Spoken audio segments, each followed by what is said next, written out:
See, there are only two sorts of people who are very clear about everything in their lives, a fool and a fanatic. So if you're confused, you're neither of these two, which is a good sign. Utter idiots and fanatics are always dead sure of everything. They know they're going to heaven, their only problem is they want to take you along. They need company.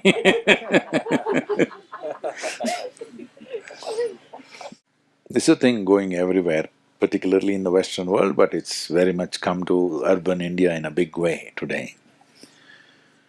That is, you want to be decisive, this is it. See, I'm reconsidering my life all the time, whether I should continue as Sadhguru or should I become a chef or should I just go back to motorcycling or should I do something else or should I play golf, should I do something or should I simply laze around, why not? I'm always considering, every day. And still I'm making a decision, it's better to do this. Yes, I'm not decided, I'm still considering. And that's why it's valuable. Not because I decided long time ago I have no choice, I keep on doing the same thing because I'm stuck in this. The nature of the mind is, it is intelligent and alive only if every moment it's looking. If it is concluded and decided, it is a dumb mind, it's as good as a block of wood. Every moment it's considering. Only then it is an active mind. It's only that you make this choice, you must be joyfully confused, that's all I'm saying. People get confused and miserable because they have an idea that they must be… They think all successful people are all clear and they're determined, they've made their decisions. No, only fanatics are like that. And fools are like that. Somebody who's successful, he's keeping his eyes open for anything and everything, right? So, this idea that your mind must be made up is a silly idea.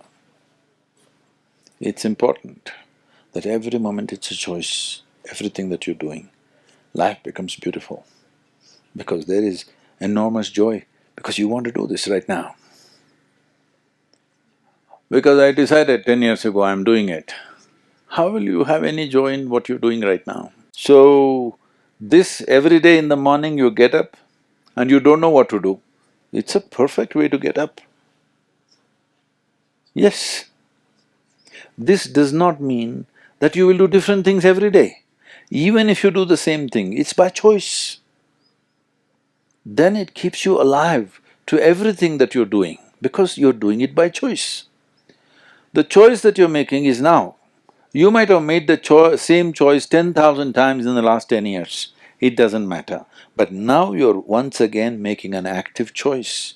This is very important. Only then you will stay alive to life. Otherwise, I made my choice, it will become a burden. I made my choice long time ago, so I have to do it now, is a very burdensome process to live with. So, confusion is way better than silly conclusions that people are making about life. Only thing is you have to learn to enjoy the confusion.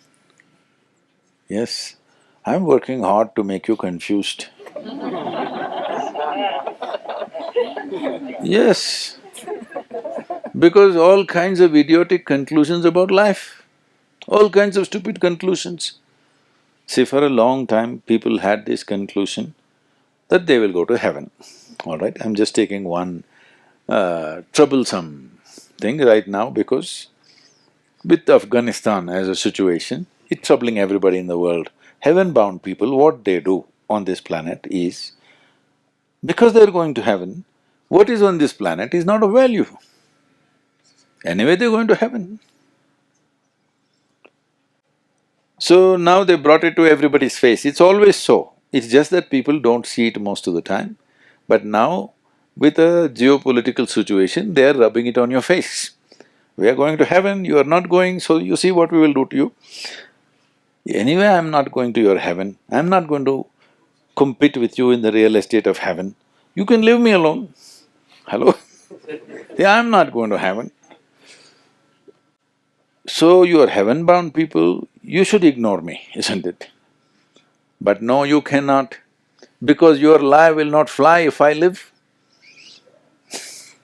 Your lie will fly only if you get rid of me, isn't it? So these things are happening because people have conclusions. How they arrived at this conclusion? Who helped them to make these conclusions? I am taking a very esoteric conclusion, but in daily life also this is happening. Somebody believes this is right. Just this one stupid conclusion. How many parents have tortured their children? Hello? They love them, but they torture them, they smash them up every day. Yes or no? They love them, they hold them as the light of their life, but every day daily torture. Because they think this is the way, that is the way. Why can't you look at it every moment and see what brings maximum well-being to this and to everything else? Why can't we look at it? What is the problem? So, if you don't know how to make these choices, if they're confusing you, the problem is there is no love or commitment towards anything, okay? If there is an immense sense of love towards something, all these things will fall into place. See, you don't need morality, you don't need values, you don't need ethics. If you're conscious, you don't need any of those things. Suppose that is not possible, the next best thing is you have a deep sense of love. If you have this, you again don't need any values, you don't need any ethics, you don't need anything, because what you love you will take care in the best possible way. Because people think… I think I should read this to you. Because people think love is sappy talk and I love you, you love me nonsense going on everywhere. No, it's a very deep sense of integrity and commitment, isn't it? When you genuinely love something or somebody, there is an enormous sense of integrity towards that. You will never do anything harmful to what you love, if you genuinely love. If love is a mutual benefit scheme, then it's a different matter. Love is not just for sweet words or tenderness of touch and sappy emotions. Love is the bedrock of integrity, courage and sacrifice. Who else but those whose hearts are soaked in love has held others' well-being above their own? Who have stood up against threats and dangers but for those invested in love? Who but the lovers have been the most willing to sacrifice all that matters and themselves at the altar of love? Love, the tenderest and the most resilient of all human traits. You need to build something. If you don't have anything, then this mind's possibility of considering and reconsidering everything every moment becomes a painful process. Otherwise, this becomes a fantastic process. You have to become either conscious or at least loving. Hello? Once you have this, then you will see this daily consideration will not be painful, it will be very joyful and wonderful.